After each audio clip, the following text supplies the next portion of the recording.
Hi hello नमस्कार, मी दीपाली माझ्या YouTube चॅनलमध्ये तुम्हा सर्वांचं खूप मनापासून स्वागत करते।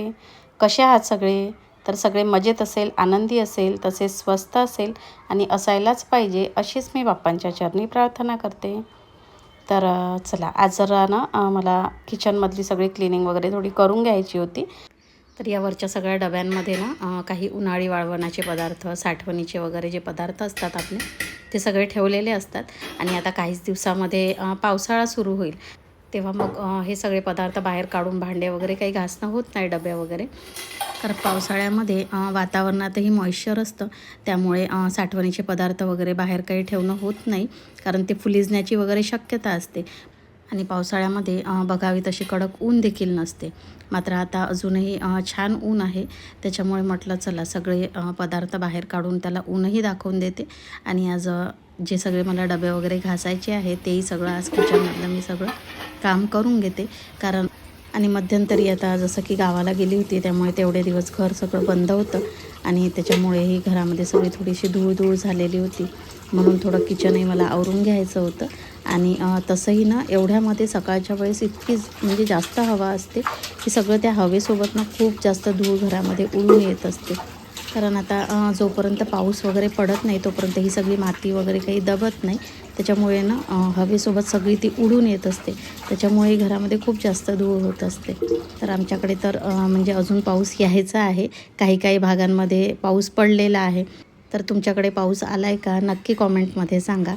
तर तसं तर 7 जूनपासनं म्हणतात की मिरूग सुरू होतो, म्हणजे पावसाळ्याला सुरुवात होते। तर बघूया आता कधीपर्यंत इकडे पाऊस येतो आहे। तर आता जी काही सगळे मोठमोठे डबे होते ना ते सगळे माझे घासून झालेले होते। आणि त्यानंतर आता जे रॅकमधले थोडेफार बरण्या वगैरे होत्या ना, म्हटलं चला त्याही स्वच्छ करून घेते। म्हणून त्या सगळ्या बरण्या देखील ना रिकाम्या करून घेतल्या, त्यामध्ये असणाऱ्या डाळी वगैरे जे काही होते, कडधान्य वगैरे ते काढून मी बाहेर थोडे उन्हामध्ये ठेवून दिले, त्यालाही छान ऊन दाखवण्याकरिता। त्यानंतर सगळ्या बरण्या वगैरे घासून घेतल्या।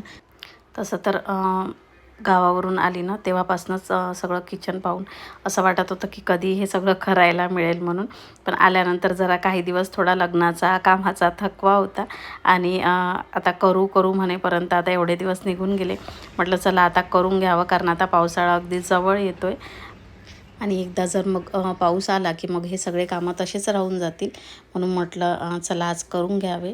कारण किचनमध्ये ना काम करताना सगळं लक्ष आपलं त्या भांड्यांकडे जात असतं आणि ते सगळी धूळ वगैरे दिसली की असं वाटतं की ते कधी स्वच्छ करायला मिळेल। तर तसंच काहीच झालेलं होतं माझं, म्हणून आज म्हटलं चला आज करूनच टाकावं। म्हणून आज तसंही बाकीचंही थोडंफार किचन आवरायचं होतं, म्हणून तेही सगळं करायला घेतलं। आणि भांडेही माझे सगळे आता घासून वगैरे झालेले होते। पुढचं अजून जे काही काम आहे तर तेही करायचं आहे। मात्र आता जरा नाश्त्याचा वेळ झाला होता आणि मुलांनाही भूक लागलेली होती, म्हणून मग ना आप्पे करायला घेतले।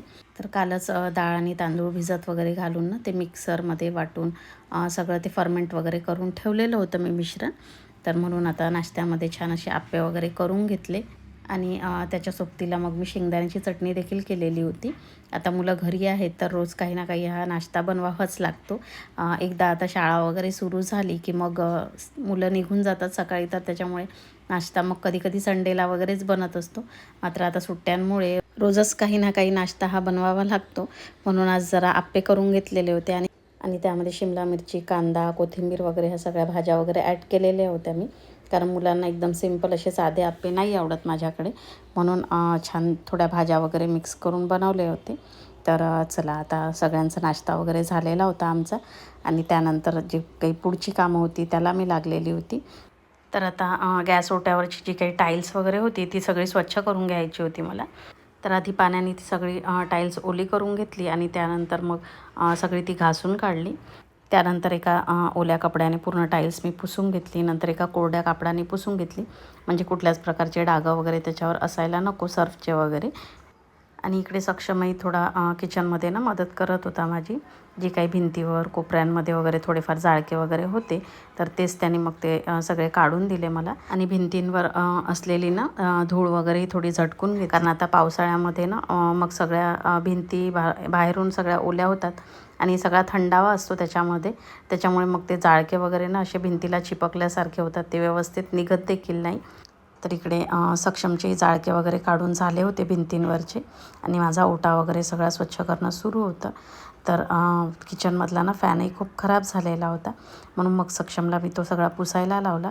कारण किचनमध्ये सगळ्या फोडण्या वगैरे आपण टाकत असतो भाजीला वगैरे, तर तो सगळा तेलकटपणा चिकटपणा वगैरे सगळा उडत असतो आणि त्याच्यामुळे ना फॅनवरही ते सगळं उडत असतं.